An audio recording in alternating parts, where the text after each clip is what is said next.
तो दोस्तों बहुत लोगों का रिक्वेस्ट आया था मेरे पास कि दीदी प्लीज़ दीदी टेलीविज़न पे वीडियो बना दो प्लीज़। तो तुम लोगों के लिए मैंने 5 बजे सुबह उठ के वीडियो बनाया है, पता है तुमको। चलो ठीक है, तो हम स्टार्ट करते हैं। टेलीविज़न बहुत ही ईजी सा है, सिंपल सा है, और मैं तुम्हें इतनी सिंपल तरीके से बताऊंगी कि अच्छे से समझ आएगा, ठीक है। तो टेलीविज़न क्या है अपना, एक सेकेंड ना।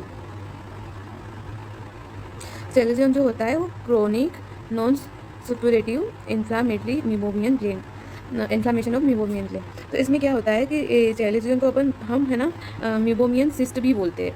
क्या बोलते हैं? न्यूमोनियन सिस्ट, क्योंकि न्यूमोनियन ग्लैंड होती है अपनी, उसमें स्वेलिंग हो जाएगी या फिर वो पिंपल जैसा उभरा हुआ बन जाएगा आउटर साइड स्किन पे, जैसे कि ये दिख रहा है, ये आउटर साइड पे ही बनता है, इनर साइड पे नहीं बनता है, आउटर साइड पे स्किन पे ज़्यादा प्रोमिनेंट होता है। तो ये उभरा हुआ सा दिखता है आउटर साइड पे, स्किन वाली साइड पे दिखता है। तो क्रोनिक क्यों बोल रहे हैं अपन? क्योंकि ये बहुत लंबे समय में डेवलप होता है। और नॉन सुपोरेटिव क्यों बोल रहे हैं? क्योंकि ये इसमें पस नहीं बनता है, ठीक है। इन्फ्लामेटरी कंडीशन होती है पर पस नहीं बनता है, तो इसलिए बोलते हैं नॉन सुपोरेटिव। और इन्फ्लामेशन तो खैर हो ही जाता है, तो इन्फ्लामेशन ऑफ न्यूमोनियन बोलते हैं, ठीक है। फिर इसकी एटियोलॉजी देखेंगे हम। तो एटियोलॉजी में क्या है, एटियोलॉजी देखेंगे तो एटियोलॉजी मोस्ट कॉमन चिल्ड्रंस और यंग्स में होती है, ठीक है। और उनमें ज़्यादा होती है जो बार बार आई रबिंग ऐसे एकदम रब करते रहते हैं। और डायबिटीज़ मेलाइटस जो एल्कोहल इंटेक करता है उनमें, और जिनको डायबिटीज़ मेलाइटस बीमारी होती है उनमें भी ये देखने को मिलता है। और जो कार्बोहाइड्रेट ज़्यादा खाते हैं उनमें भी ये होता है। और एक इन्फेक्शन स्टेफाइलोकोकस ओरियस इन्फेक्शन होता है, उनमें भी ये ज़्यादा देखने को मिलता है। तो इसकी पैथोफिजियोलॉजी क्या है? तो पैथोफिजियोलॉजी सिंपल सी है कि ये मीबोमियन ग्लैंड है, ये अपनी मीबोमियन ग्लैंड है, ठीक है। तो अगर ये मीबोमियन ग्लैंड की डक्ट है और इसमें अगर ऑब्स्ट्रक्शन हो गया तो इसका ड्रेनेज नहीं हो पाएगा, तो यहाँ पे एक्यूमुलेट हो जाएगा ड्रेनेज, तो भर जाएगा ड्रेनेज। जैसे ड्रेनेज यहाँ पे भर गया, ठीक है, तो इन्फ्लामेटरी सेल यहाँ पे एक्यूमुलेट हो जाएगी, जैसे मैक्रोफेज वगैरह आ गई और इन्फ्लामेशन हो जाएगा, फिर तो पूरा की पूरा स्वेलिंग टाइप बन जाएगा और अपने को पिंपल की तरह दिखता है, पूरा की पूरा उभरा हुआ पार्ट दिखता है पिंपल की तरफ। ये इनर साइड कंजक्टिवा की साइड पे होता है, तो वहाँ पे कम दिखता है, ज़्यादा कहाँ दिखता है तो आउटर साइड दिखता है, जैसे कि ये इनर साइड पे एकदम ये ऐसे दिखता है, रेडिस या पर्पल कलर का दिखता है। तो ये क्या है, ग्लैंड का ऑब्स्ट्रक्शन हो जाएगा, ठीक है। क्या होगा? ग्लैंड का ऑब्स्ट्रक्शन हो जाएगा, जिसकी वजह से एक्स्ट्रावर्साइटेड सिक्रीशन हो जाएगा, जो कि फैटी इन नेचर होता है, ठीक है। और वहाँ पे क्या हो जाएगा, इन्फ्लामेटरी सेल आ जाएगी और इपिथेलियल सेल प्रोलिफरेट होगी। इन्फ्लामेटरी सेल जैसी ही आई ना, तो यहाँ पे इपिथेलियल सेल जो रहेगी वो भी प्रोलिफरेट हो जाएगी और पूरा की पूरा एक पिंपल जैसा बन जाएगा, तो उसको बोलेंगे मीबोमियन सिस्ट बोलते हैं, ठीक है।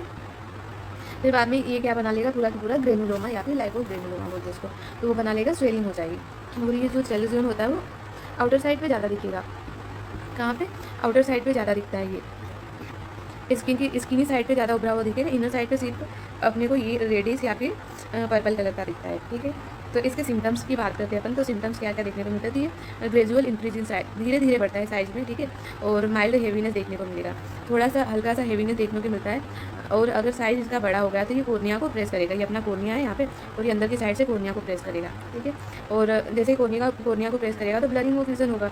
और जैसे कि आंखों में कंकड़ घुस गया हो या फिर मिट्टी धूल मिट्टी डस्ट वगैरह, तो उसकी वजह से इफीफोरा है वोटरी आई, आंसू एक करके आंसू आते हैं, तो उसको इफीफोरा बोलते हैं।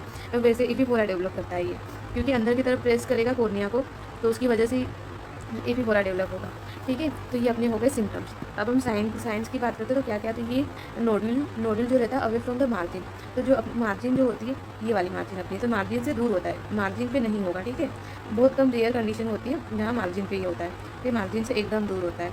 तो अपन साइन की बात कर रहे थे, तो ये मार्जिन से अवे होता है। और जो नोड्यूल का नेचर जो होता है एकदम हार्ड होगा, नॉन टेंडर, दर्द नहीं होता है ज़्यादा, और mostly in the upper eyelid में होता है, क्योंकि अपर आईलिड में मीबोमियन ग्लैंड ज़्यादा होती है, लोअर आईलिड में कम होती है। लोअर आईलिड में भी होती है पर कम होती है, तो इसलिए मीबोमियन सिस्ट अपने को अपर आईलिड में ज़्यादा देखने को मिलती है। और ये रेडिस पर्पल कलर की दिखती है, और ये पाल्पेब्रल कंजक्टिवा में दिखेगी। तो ये अपना ये पाल्पेब्रल कंजक्टिवा है पूरा की पूरा, यहाँ पे पतली सी लेयर होती है उसको कंजक्टिवा बोलते हैं, तो पाल्पेब्रल कंजक्टिवा है। और बल्बल कंजक्टिवा किसको बोलते हैं? तो यहाँ पे जो इतना स्ट्रक्चर है ये वाला तो इसको बोलते हैं अपन बल्बल कंजक्टिवा, और वो वाला अपना था पाल्पेब्रल कंजक्टिवा, ठीक है। फिर बाद में एक और साइन है कि प्रोजेक्शन जो रहता है, या फिर मेन बल्ब की बात करें अपन, मेन बल्ब जो होता है वो स्किन साइड होता है, ये स्किन साइड होता है, बाहर की साइड पे होता है। समटाइम्स मार्जिनल सेलेजन प्रेजेंट, कभी कभी मार्जिनल होता है पर ज़्यादातर अपना होता है मार्जिन से दूर होता है, अवे होता है, ठीक है। तो ये अपना होगा सेलेजन, सिंपल सा है, कुछ नहीं है। अपन इस वीडियो में एटियोलॉजी पढ़ ली, साइन और सिम्टम, अगली वीडियो में ट्रीटमेंट पढ़ेंगे, ठीक है। तो ये अपना आधा पोर्शन खत्म होगा।